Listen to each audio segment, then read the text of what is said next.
வணக்கம். இது ஐபிசி தமிழின் இன்றைய முக்கிய செய்திகள். முதலில் தலைப்புச் செய்திகள். மஹிந்தவுக்கு அரசாங்கம் வெளியிட்டுள்ள அதிரடி அறிவிப்பு.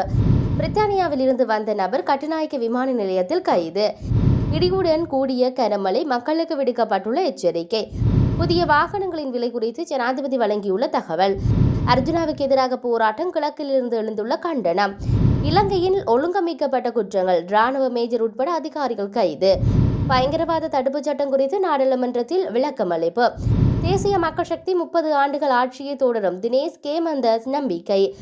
அனைத்து மக்களையும் இணைக்கும் வரவு செலவு திட்டம், ஜனாதிபதி உறுதி. அனர்த்தங்களுக்கு முகம் கொடுத்த மக்களுக்கு நிவாரணங்கள், அரசாங்கத்தின் அறிவிப்பு.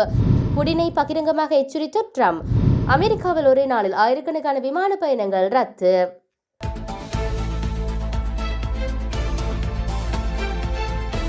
தொடர்பான விரிவான செய்திகள். வெளியேறுமாறு கேட்கப்படும் வரை காத்திருக்காமல் முன்னாள் ஜனாதிபதி மஹிந்த ராஜபக்ஷ தங்கியிருந்த வீட்டை விட்டு வெளியேறுவது நல்லது என்று அமைச்சரவை பேச்சாளர் நலிந்த ஜெயதிச தெரிவித்துள்ளார். ஜனாதிபதி உரிமைகள் சட்டத்தின் விதிகளை அவர் புரிந்து கொண்டால் அவர் அவ்வாறு செய்ய வேண்டும் என்று அமைச்சர் ஜெயதிச குறிப்பிட்டுள்ளார். முன்னாள் ஜனாதிபதிகள் தங்கள் சம்பளத்தில் 1/3 பங்கிற்கு உரிமையுடையவர்கள் என்று சட்டம் தெளிவாக கூறுகின்றது என அமைச்சரவை முடிவுகளை அறிவிக்கும் வாராந்த மாநாட்டில் அவர் தெரிவித்துள்ளார். இந்த நிலையில் முன்னாள் ஜனாதிபதி மஹிந்த ராஜபக்ஷ இந்த சட்டத்தை நடைமுறைப்படுத்திய அரசாங்கங்களில் இருந்துள்ளார். எனவே கேட்டுக்கொள்ளும் வரை காத்திருக்காமல் அவர் வெளியேறுவது நல்லது என்று அமைச்சர் குறிப்பிட்டார். மேலும் அரசியல்வாதிகளின் சலுகைகளை ஒழிக்கவும் மற்றும் அரசியல்வாதிகளால் மக்களுக்கு ஏற்பட்டுள்ள சுமைகளை குறைக்கவும் பொதுமக்கள் அரசாங்கத்துக்கு ஆணையை வழங்கியுள்ளதால் இந்த விதி அனைவருக்கும் பொருந்தும் என்று அமைச்சர் ஜெயதிச தெரிவித்துள்ளமை குறிப்பிடத்தக்கது. கட்டுநாயக்க விமான நிலையத்தில் வைத்து பிரித்தானிய பிரஜை ஒருவர் கைது செய்யப்பட்டுள்ளதாக விமான நிலைய அதிகாரிகள் தெரிவித்துள்ளனர். தாய்லாந்தில் இருந்து இன்று முற்பகல் இலங்கை வந்த நிலையில் விமான நிலைய காவல்துறை போதைப்பொருள் தடுப்பு பிரிவினரால் அவர் கைது செய்யப்பட்டுள்ளார். சந்தேக நபரான பிரித்தானியர் பல கோடி ரூபாய் பெறுமதியான போதைப் பொருட்களை கடத்த முற்பட்ட வேளையில் விமான நிலையத்தில் சிக்கியுள்ளார். குறித்த நபரின் பயண பொதியை சோதனையிட்ட வேளையில் 1 கிலோ 370 கிராம் ஹசீஸ் போதைப் பொருளும் 908 கிராம் குஷ் போதைப் பொருளும் கைப்பற்றப்பட்டுள்ளன. இவற்றின் சந்தை பெறுமதி 3 கோடி ரூபாவுக்கு மேலென கணிப்பிடப்பட்டுள்ளது. இந்த நிலையில் கைது செய்யப்பட்ட பிரித்தானிய பிரஜை நீர்கொழும்பில் நீதிமன்றில் இன்று முன்னிலைப்படுத்தப்பட்டார். சந்தேக நபரை எதிர்வரும் 27ஆம் தேதி வரை காவல் தடுப்பு பிரிவில் வைத்து விசாரணைக்க நீதிமன்றம் உத்தரவிட்டுள்ளது. கிழக்கு, வடமத்திய, ஊவா மற்றும் வடமேற்கு மாகாணங்களின் சில இடங்களில் 75 மில்லிமீட்டர் வரை ஓரளவு பலத்த மழை பெய்யக்கூடும் என வளிமண்டலவியல் திணைக்களம் கூறியுள்ளது. குறித்த விடயத்தை வளிமண்டலவியல் திணைக்களம் இன்று வெளியிட்டுள்ள அறிக்கையில் தெரிவித்துள்ளது. இதன் அடிப்படையில் கிழக்கு, வடக்கு, வடமத்திய மற்றும் ஊவா மாகாணங்களில் ஹம்பாந்தோட்டை மாவட்டத்திலும் அவ்வப்போது மழை பெய்யும் என தெரிவிக்கப்பட்டுள்ளது. அத்தோடு மேற்கு மாகாணங்களிலும் காலி மற்றும் மாத்தறை மாவட்டங்களிலும் காலை வேளையிலும் மழை பெய்யக்கூடும் என குறிப்பிடப்பட்டுள்ளது. மத்திய மலைநாட்டின் கிழக்கு சரிவுகளிலும் வடக்கு, வடமத்திய, கிழக்கு மற்றும் வடமேற்கு மாகாணங்களிலும் ஹம்பாந்தோட்டை மற்றும் மொனராகலை மாவட்டங்களிலும் அவ்வப்போது 30-40 கிலோமீட்டர் வேகத்தில் ஓரளவு பலத்த காற்று வீசக்கூடும் என தெரிவிக்கப்பட்டுள்ளது. இடியுடன் கூடிய மழையின் போது தற்காலிகமாக பலத்த காற்று மற்றும் மின்னல் தாக்கங்களினால் ஏற்படக்கூடிய பாதிப்புகளை குறைத்துக் கொள்ள போதிய முன்னெச்சரிக்கை நடவடிக்கைகளை எடுக்குமாறு பொதுமக்களுக்கு அறிவுறுத்தப்பட்டுள்ளமை குறிப்பிடத்தக்கது. இலங்கைக்கு இறக்குமதி செய்யப்படும் புதிய வாகனங்களின் விலை தற்போதைய பயன்படுத்தப்பட்ட வாகனங்களுடன் ஒப்பிடும்போது அதிகமாக இருக்கும் என்று ஜனாதிபதி அன்ருகுமார் திசாநாயக்க தெரிவித்தார். தொலைக்காட்சி ஊடகம் ஒன்றுக்கு கருத்து தெரிவிக்கும் போது அவர் இதனை குறிப்பிட்டார். பொருளாதாரத்தை நிலைப்படுத்துதல் மற்றும் நிதி நிறுவனங்களை பாதுகாப்பை நோக்கமாக கொண்டு கட்டுப்படுத்தப்பட்ட நடவடிக்கைகள் காரணமாகவே இந்த நிலை ஏற்படும் என கூறினார். பயன்படுத்தப்பட்ட வாகன விலைகளின் குறிப்பிடத்தக்க வீழ்ச்சி வங்கிகள் மற்றும் குத்தகை நிறுவனங்களில் கடுமையான விளைவுகளை ஏற்படுத்தக்கூடும். இது நிதி நெருக்கடிக்கு வழிவகுக்கும் என்று ஜனாதிபதி எச்சரித்துள்ளார். அத்துடன் அந்நிய செலவாணி இருப்புகளை திறம்பட நிர்வகிக்க 2025ஆம் ஆண்டில் வாகன இறக்குமதிக்கு $1.2 பில்லியன் ஒதுக்க அரசாங்கம் திட்டமிட்டுள்ளது. இலங்கை 2018ஆம் ஆண்டில் வாகன இறக்குமதிக்காக $1.9 பில்லியன் 2019இல் $1.4 பில்லியன் செலவிட்டது.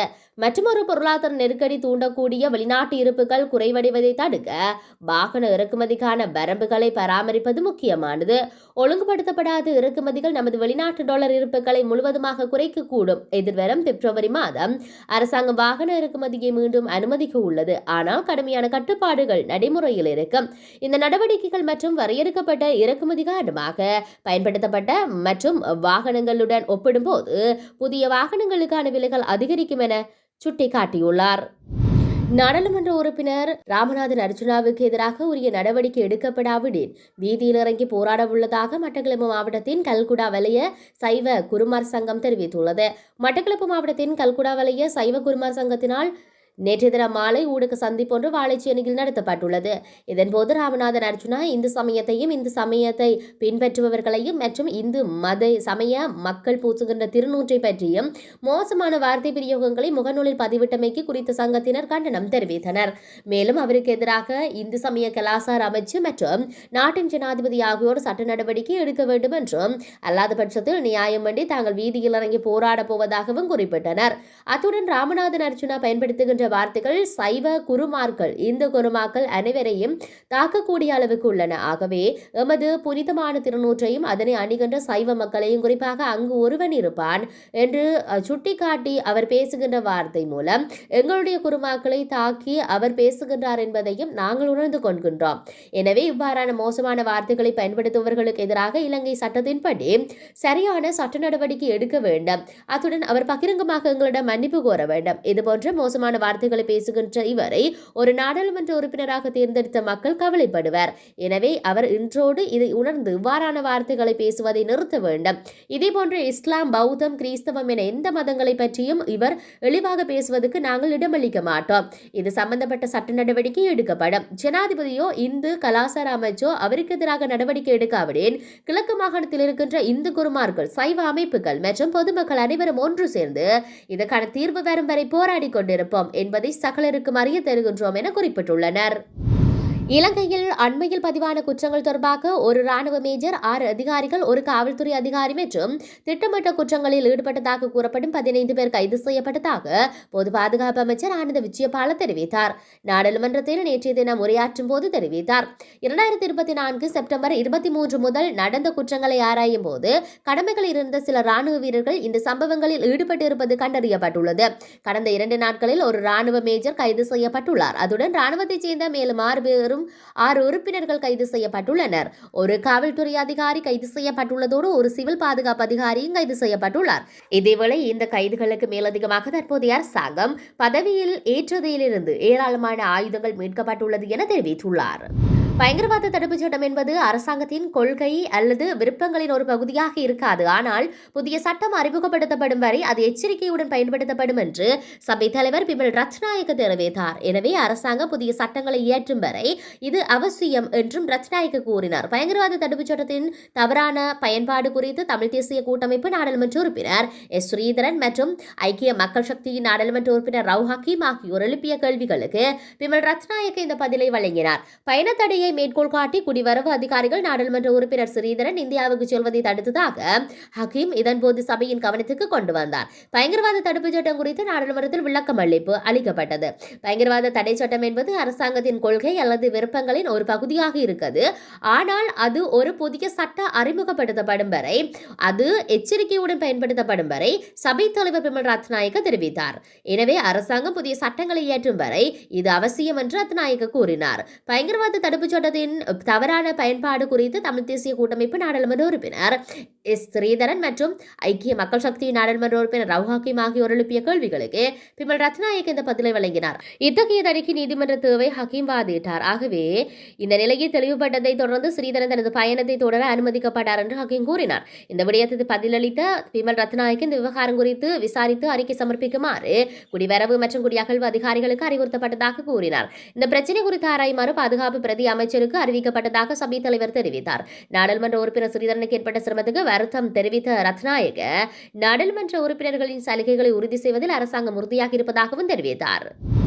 தேசிய மக்கள் சக்தி அரசாங்கம் சுமார் 25 முதல் 30 ஆண்டுகள் வரையில் ஆட்சியில் தொடரும் என அந்த கட்சியின் நாடாளுமன்ற உறுப்பினர் தினேஷ் கேமந்த தெரிவித்தார். ஊடகவியலாளர் சந்திப்பொன்றில் பங்கு பெற்று உரையாற்றிய போது அவர் இதனை தெரிவித்தார். தேசிய மக்கள் சக்தி 3% மக்கள் வாக்கு பலத்தை கொண்டிருந்தது என அவர் தெரிவித்தார். எனினும் சரியான திட்டத்தை வகுத்து நடைமுறைப்படுத்தியதன் மூலம் நாட்டின் ஆட்சியை கைப்பற்ற முடிந்துள்ளது என தெரிவித்தார். இவ்வாறான ஒரு பின்னணியில் தேசிய மக்கள் சக்தி அரசாங்கம் 5 ஆண்டுகள் மட்டுமின்றி 30 ஆண்டுகள் வரையில் ஆட்சியை தொடரும் என அவர் நம்பிக்கை வெளியிட்டுள்ளார்.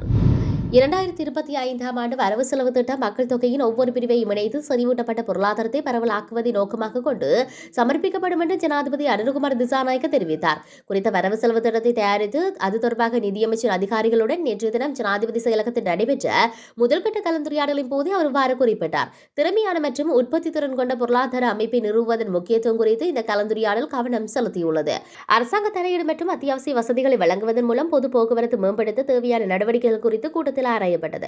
அத்துடன் உற்பத்தியாளர்கள் வைத்திருக்கும் அரசு இருப்புகளை ஒழுங்குபடுத்துதல் மற்றும் நெல் கொள்வனவுக்காக அரிசி ஆலைகளுக்கு வழங்கப்படும் கடன்கள் ஒரு வருடத்துக்குள் திருப்பி செலுத்தப்படுவதை உறுதி செய்தல் குறித்தும் இதன் போது கலந்துரையாடப்பட்டுள்ளது. மேலும் நகர்ப்புறத்தை மையமாக கொண்ட பொருளாதார நடவடிக்கைகளின் நன்மைகளை அடிமட்டத்துக்கு விரிவுபடுத்துவதன் முக்கியத்துவத்தை இதன் போது ஜனாதிபதி சுட்டிக்காட்டினார்.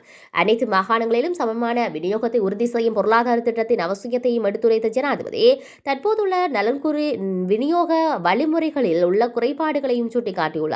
தேவைகளை கொண்ட சமூகங்களை அடையாளம் கண்டு சரியான நேரத்தில் அந்த சமூகங்களுக்கான ஆதரவை உறுதி செய்வதற்காக விநியோக செயல்முறையை விரிவுபடுத்த வேண்டியதன் அவசியத்தையும் ஜனாதிபதி வலியுறுத்தியுள்ளார். நாட்டில் அனர்த்தத்துக்கு முகம் கொடுத்த மக்களுக்கு அரசாங்கம் அதிகபட்ச நிவாரணங்களை வழங்கும் என்று அறிவிக்கப்பட்டுள்ளது. அமைச்சரவை பேச்சாளரும் சுகாதார மற்றும் வெகுஜன ஊடகத்துறை அமைச்சருமான டாக்டர் நலிந்த ஜாதிச இதனை தெரிவித்தார். அரசாங்க தகவல் திணைக்களத்தில் நேற்று தினம் நடைபெற்ற அமைச்சரவை முடிவுகளை அறிவிக்கும் ஊடகவியலாளர் சந்திப்பில் உரையாற்றும் போதே அமைச்சர் இதனை தெரிவித்தார். நிலவும் சீரற்ற காலநிலை காரணமாக ஆயிரக்கணக்கான மக்கள் பாதிக்கப்பட்டுள்ளனர். இவ்வாறு பாதிக்கப்பட்ட மக்களுக்கு மாவட்ட செயலாளர்கள் மற்றும் பிரதேச செயலாளர்களுக்கு தேவையான நிவாரண பயணிகளை ஒருங்கிணைப்பார்கள்.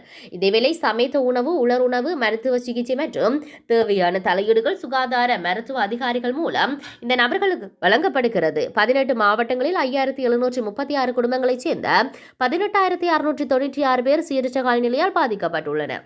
மேலும் 457 குடும்பங்களைச் சேர்ந்த 1324 பேர் தற்போது 18 பாதுகாப்பு மையங்களில் தங்கியுள்ளனர் என்று கூறினார். போர் நிறுத்த ஒப்பந்தத்தை மறுப்பதன் மூலம் ரஷ்ய ஜனாதிபதி விளாடிமிர் புடின் அவருடைய சொந்த நாட்டை அளிக்க வருவதாக அமெரிக்க ஜனாதிபதி டொனால்ட் ட்ரம்ப் தெரிவித்தார். ஊடகங்களுக்கு கருத்து தெரிவிக்கும் போது சுட்டிக்காட்டினார். போரின் காரணமாக ரஷ்யாவின் பொருளாதாரம் பாதிக்கப்பட்டு பணவீக்கம் அதிகரித்ததாக ட்ரம்ப் தெரிவித்தார். போர் நிறுத்திய ஒப்பந்தத்தை மறுப்பது ரஷ்யாவை அழிப்பதற்கே இட்டுச் செல்லும் என அவர் தெரிவித்தார். உக்ரைன் ஜனாதிபதி சமாதான ஒப்பந்தத்தில் ஆர்வம் காட்டி வருவதாக ட்ரம்ப் கூறினார். அமெரிக்காவில் சீரற்ற காலநிலை காரணமாக 2000க்கும் அதிகமான விமான பயணங்கள் நேற்று தினம் ரத்து செய்யப்பட்டதாக தெரிவிக்கப்பட்டுள்ளது. அமெரிக்காவின் தெற்கு பகுதிகளில் ஒரு அரிய வகை பனி புயல் வீசி வருவதால் அதிவேக வீதிகள் மற்றும் விமான நிலையங்களில் பனி சூழ்ந்துள்ளது. இதனால் அப்பகுதிகளுக்கு பனி புயல் எச்சரிக்கை விடுக்கப்பட்டுள்ளது. இந்த நிலையில் வரலாற்றில் முக்கியமான பனிப்பொழிவை வளைகுடா கடற்கரை சந்தித்துள்ளதாக தேசிய வானிலை சேவை தெரிவித்துள்ளது. கிழக்கு டெக்சாஸில் இருந்து மேற்கு புளோரிடா பென்கென்டில் வழியாக 1 மணி நேரத்துக்கு 1 அங்குலம் அல்லது அதுக்கு மேற்பட்ட அளவில் பனிப்பொழிவு பதிவாகும் என எதிர்பார்க்கப்படுகிறது. அத்துடன் அப்பகுதிகளில் வரலாறு காணாத அளவில் வெப்பநிலை வீழ்ச்சியடைய வாய்ப்புள்ளதாகவும் கூறப்படுகிறது. இந்த நிலையில் லுசியானா, மிசிப்பி மற்றும் அலபாமா உள்ளிட்ட பல மாநிலங்களில் ஆளுநர்கள் அவசர நிலையை அறிவித்துள்ளனர்.